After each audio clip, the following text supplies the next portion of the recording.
छोड़ करके भागवत में प्रवेश किया है, इसलिए भागवत साक्षात भगवान की वांगमयी प्रतिमूर्ति है। भैया जो भागवत के पुस्तक को अपने घर में रखते हैं उनके पितर तृप्त हुआ करते हैं। जो भागवत के पुस्तक को प्रातः काल उठ करके नमन करते हैं उसको संपूर्ण प्रकार के ऐश्वर्य मिला करता है। जो भागवत के पुस्तक की आरती पूजा करते हैं उसको सीधे वैकुंठ में रिजर्वेशन मिला करते हैं, सीधा वैकुंठ में रिजर्वेशन। जिसको रिजर्वेशन लेना है वैकुंठ में वो भागवत की पूजन करे, प्रणाम करे। और कहना क्या, भागवत के आधा श्लोक भी यदि कोई पढ़ ले तो हजारों गौदान का फल मिल जाता है। तो वैकुंठ आप चले जाएंगे। भागवत की बड़ी महिमा। इसके बाद द्वादश स्कंध में अनेक प्रकार के कली धर्मों के विषय में बताया गया। आप कृपया थोड़ी देर बैठेंगे। आप तो खड़े होके देखकर भी कथा ही भूल जाता हूँ। पता नहीं कौन सी गोली मार देंगे, क्योंक't मैंने टिकट बांटी, अब ये निरस्त कर सकते हैं, इसलिए बैठ रहे हैं आप। अभी बोलाऊंगा आपको पूजा करना है, अभी थोड़ी 10 मिनट बाद। बोले जय श्री कृष्ण। कथा जीवन की व्यथा को दूर करने वाली। मैं बार बार कहता हूँ हमारे जीवन से 4 घंटा कथा होते रहे तब भी मुश्किल से होगा। और हमारे बाबूजी मुझे कई बार बोल चुके कि महाराज जी साल भर कथा करो यहाँ। मैंने हाथ जोड़ के माफी मांगी, कह दी मेरी बस की, क्योंकि मुझे और भी जगह जाना होता है। तो कहते ठीक है, फिर हम साल में 4-5 कथा करेंगे। आज बताएंगे ऋषिकेश में कब कथा होनी है इन्होंने, आप यहाँ बताएंगे, मैं नहीं बोलूंगा। आज आपने मुख से बोलोगे, अभी नहीं, थोड़ी देर बाद।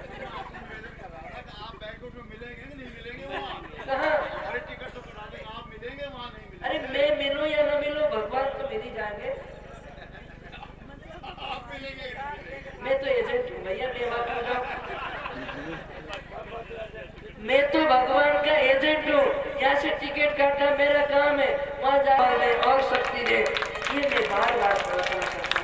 इसी तरह से नाचते रहे, इसी तरह से दौड़ते रहे और इसी तरह से कथा का आयोजन कराते रहे, इसी तरह से खूब रहे, यही कामना शुभ कामना। और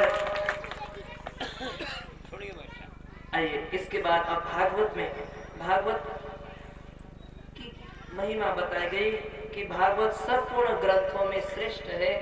भागवत जब तक भागवत सामने नहीं आता है तब तक अन्य पुराणों की जो है प्रधानता है, अन्य पुराण दिखाई देते हैं। जहाँ भागवत सामने आ जाता है अन्य पुराण निष्क्रिय हो जाते, निस्तेज हो जाते हैं। तारागण खूब चमकीले दिखाई पड़ते हैं, तारागण खूब चमकीले दिखाई पड़ते हैं और चांद भी दिखाई पड़ता है। जहाँ सूर्य भगवान उदित हो गए सब निस्तेज हो जाते हैं।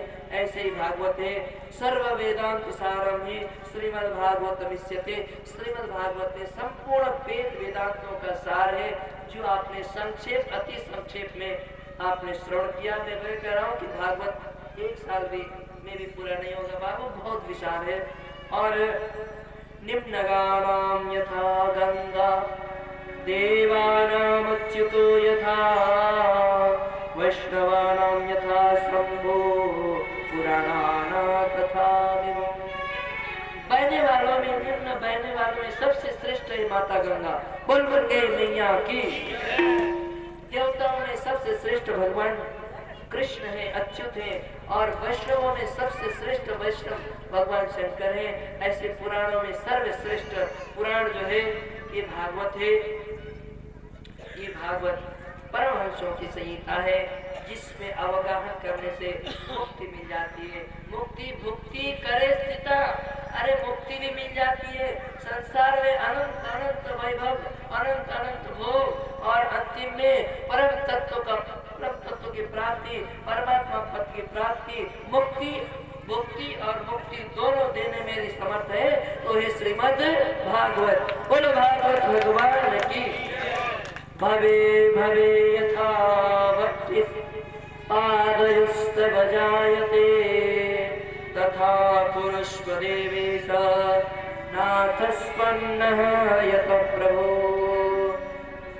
प्रभु से प्रार्थना की, हे प्रभु भवे भवे, जब जब हमें संसार में आना हो, जब जब इस संसार का कैदी बनो, निष्काम भाव से सेवा करो, जब जब इस संसार में हमें आना पड़े, आपकी भक्ति मिले, ऐसी कृपा करना प्रभु, ऐसी अनुग्रह करना प्रभु, ऐसी दया दृष्टि करना।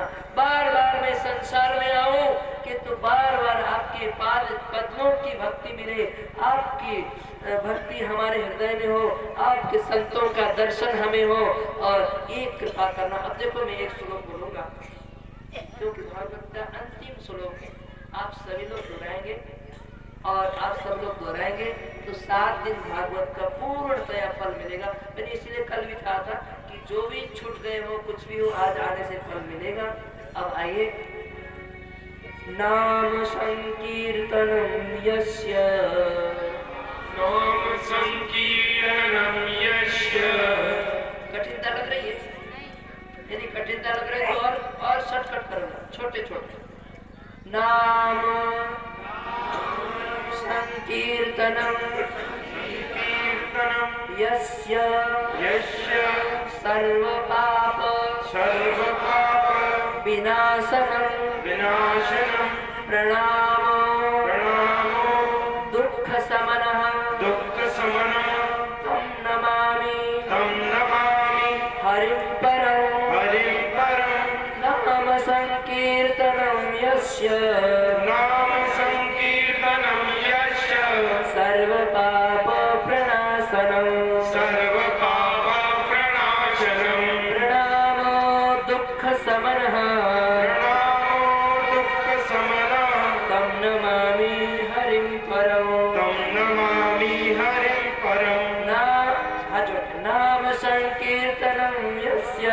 नाम संकीर्तनं यस्य सर्व पाप प्रणाशनम् प्रणामो दुःख शमनः तं नमामि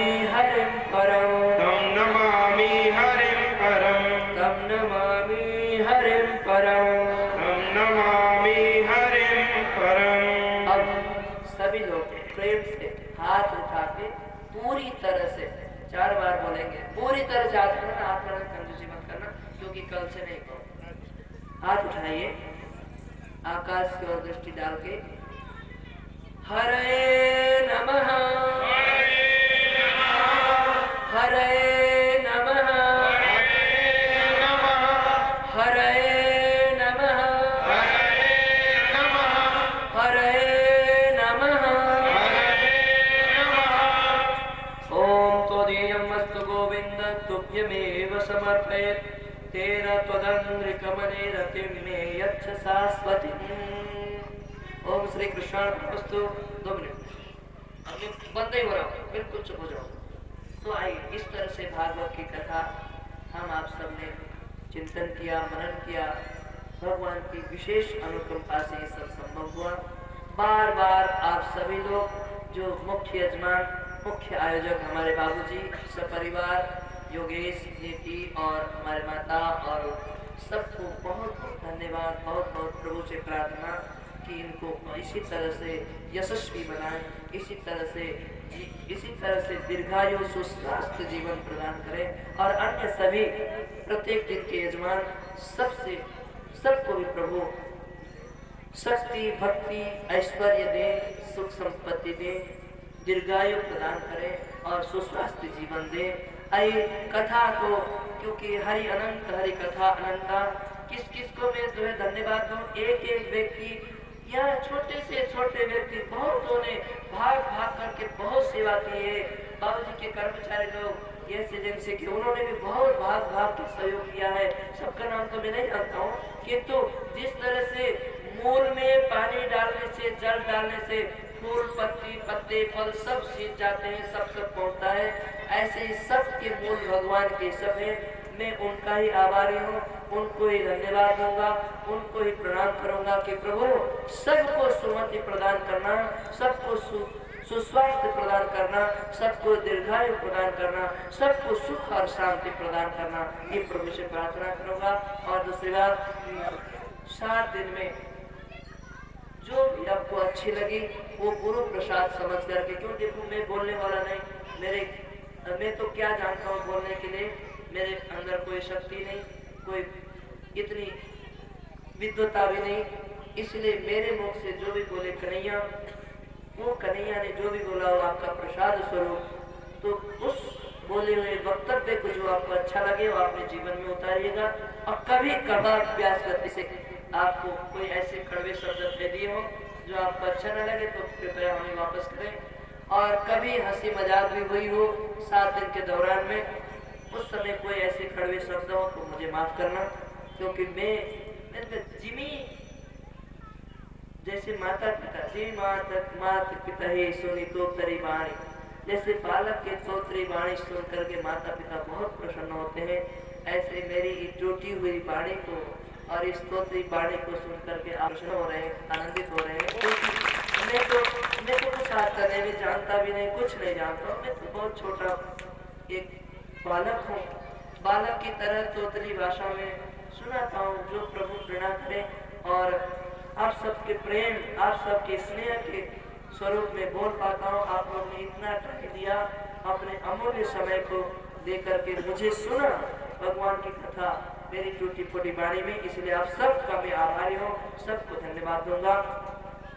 इसी तरह से हमारे बाबूजी, और थोड़ी सी प्रार्थना भी करूंगा कि इसी तरह से हमारे बाबूजी प्रत्येक वर्ष इस पांडाल में, इस पार्क में कथा होते रहे। और दूसरी बात, बाबूजी ने संकल्प किया कि ये राधा कृष्ण का मंदिर बनाऊंगा पार्क में और वही कथा चलता रहे।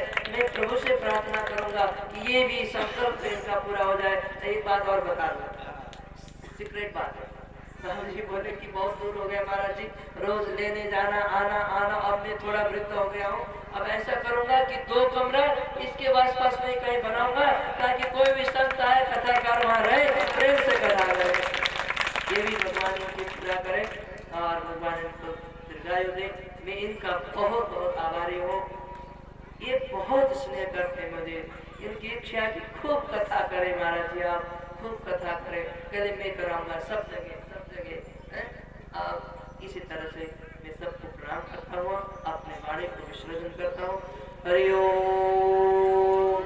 सर्वे भवन्तु सुखिनः, सर्वे सन्तु निरामया, सर्वे भद्राणि पश्यन्तु, मा कश्चित् दुःखभाग् भवेत्। ओम शांति शांति शांति।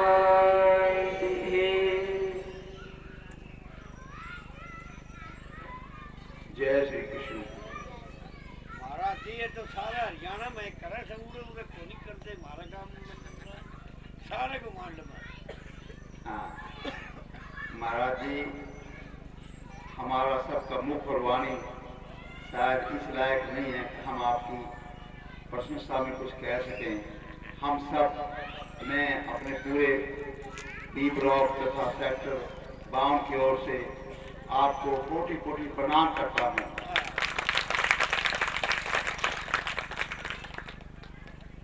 और अपना जो स्नेह आप हम पर बनाए रखें। आप संत शिरोमणि हैं, आपके चरण यहाँ हमारे सेक्टर में नोएडा में पड़ गए, हम धन्य हो गए। और महाराज जी ने आदेश किया है और हमने स्वीकार भी किया है, जून में ऋषिकेश में भागवत कथा ये करने जा रहे हैं और काफी समय है, आप लोग विचार विमर्श कर ले, वहाँ सब सुविधा होगी।